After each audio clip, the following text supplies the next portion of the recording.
안녕하세요. 투자를 할 때 말이죠. 얼마나 벌까? 이것만큼이나 얼마나 잃을 수 있을까? 혹은 이 정도 변동성을 내 마음이 감당할 수 있을까? 이런 고민 해보셨나요? 네, 안녕하세요. 사실 많은 분들이 수익률만 생각하시다가 이 부분을 좀 놓치기 쉬운 것 같아요. 그렇죠.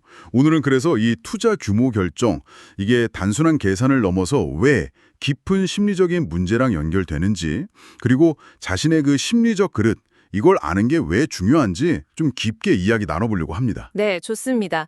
마침 참고한 자료 중에 한 전문 트레이더의 아주 솔직한 경험담이 있었잖아요. 네, 맞아요. 그분 이야기가 아주 흥미롭던데요.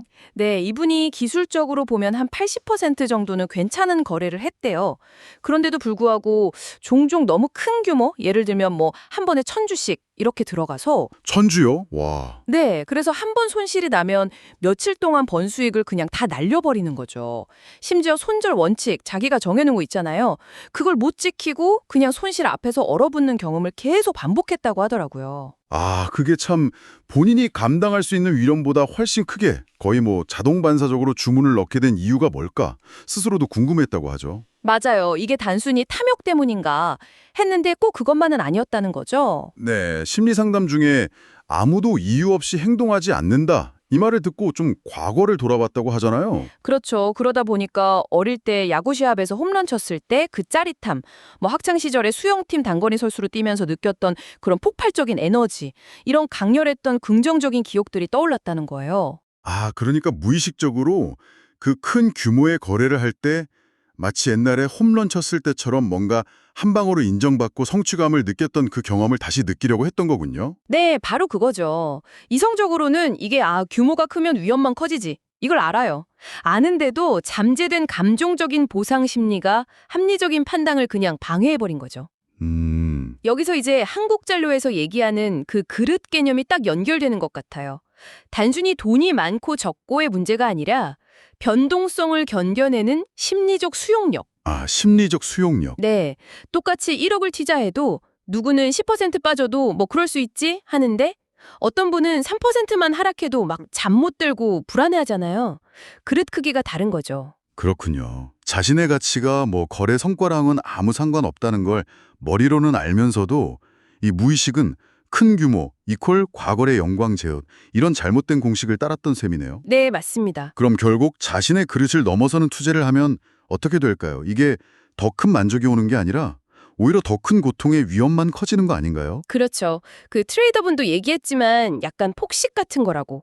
일시적인 만족감 뒤에 더 큰 문제가 오는 거죠. 아, 복식이요. 비유가 확 와닿네요. 네, 다른 자료에서는 뜨거운 국, 그러니까 고염 투자를 종이컵, 즉 작은 감정 그릇에 담으려고 하는 것과 같다고 비유하더라고요. 아하, 그럼 터지겠네요. 당연히 터지죠.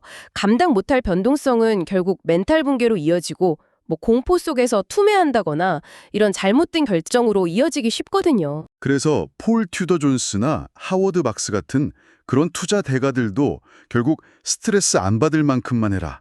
감정적으로 감당 가능한 만큼만 들고 있어라. 이렇게 강조하는 거군요. 네, 핵심은 그거죠. 그럼 이 그릇이라는 게 사실 눈에 딱 보이는 건 아니잖아요.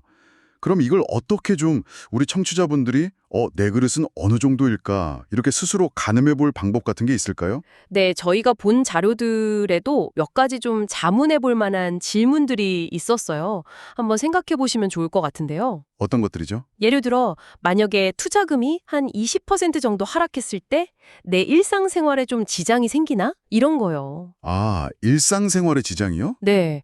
그리고 하루에 몇 번이나 주가나 코인 가격을 확인하시나요?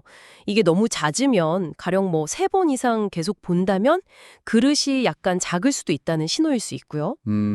또 마이너스 10% 정도 하락했을 때 당장 팔아야 하나? 이런 손절 충동을 강하게 느끼는지 아니면 오히려 좋은 매수 기회인데 하고 좀 더 사고 싶은 마음이 드는지. 아, 반응이 완전 다르네요. 그렇죠. 그리고 어쩌면 이게 제일 중요할 수도 있는데 만약에 마이너스 20%까지 빠져더라도 내가 처음 이 투자를 왜 시작했는지 그 이유를 계속 기억하고 붙잡을 자신이 있나? 이것도 중요하죠. 와, 정말 생각해 볼 만한 질문들이네요. 이런 질문들을 통해서 내 성향을 파악하는 게 일단 첫걸음이군요. 네, 맞습니다. 그럼 해결책은 뭘까요? 이걸 알았다고 해서 바로 바뀌는 건 아닐 텐데. 가장 중요한 건 역시 인식인 것 같아요. 아, 나에게 이런 심리적인 경향이 있구나. 그리고 이게 가끔은 잘못된 판단으로 이어질 수도 있구나. 이걸 아는 거죠. 인식이 중요하다. 그것만으로도 사실 큰 변화가 시작될 수 있습니다. 알아차리는 것. 네. 그리고 진정한 성공은 뭐 한방 이게 아니라 꾸준하게 위험 관리가 잘 된 거래를 차곡차곡 쌓아가는 데서 온다는 걸 기억해야 하고요. 실용적인 조언 같은 것도 좀 있을까요? 당장 실천해 볼 만한 거요? 그럼요. 일단 자신의 그릇 크기를 어느 정도 파악했다면 거기에 맞는 투자 전략을 세우는 게 중요하겠죠. 예를 들면요. 만약 내 그릇이 좀 작다고 느껴진다면 뭐 안정적인 자산 비중을 좀 높인다거나 분산 투자를 좀 더 철저히 한다거나 반대로 그릇이 크다고 판단되면 주식 같은 위험 자산 비중을 조금 더 가져갈 수도 있겠고요. 아, 전략을 다르게 짜는 거군요. 네.